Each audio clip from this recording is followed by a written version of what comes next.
წარმოიდგინეთ, რომ ისტორიულ ტურნირში მიგიწვიეს, სადაც თქვენს მიერ შედგენილი ხუთეულით უნდა მიიღოთ მონაწილეობა. როგორი იქნებოდა თქვენი გუნდი? ჩემი ხუთეული შემდეგნაირი იქნებოდა. კარში უდაოდ მანუ ნოიერი. პასებსაც დაარიგებდა, ბურთებსაც აიღებდა და საჭიროების შემთხვევაში დამატებითი მცველიც იქნებოდა.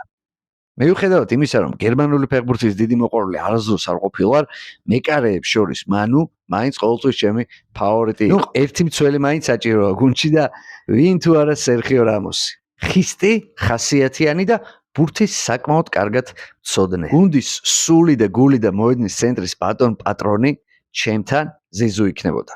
რამდენი ფეხბურთელი არ მინახავს ზიზუს შემდეგ, მაგრამ მისნაირი ელეგანტური მოპყრობა ბურთთან არ შემხედრია. მარცხნიდან, რა თქმა უნდა, კვარა. აბა სხვა ვინ? კვარა ბალანდორ. მარჯვნიდან კი ფეხბურთელი, რომელიც ჩემთვის ცაცია ფეხთან, აი პირველ რიგში ეკაცი ასოცირდება და მაინც ვერავინ ვერ შეძლო ამ ჩემი ასოციაციების შეცვლა. საუბარი მაქვს დიეგო არმანდო მარადონაზე.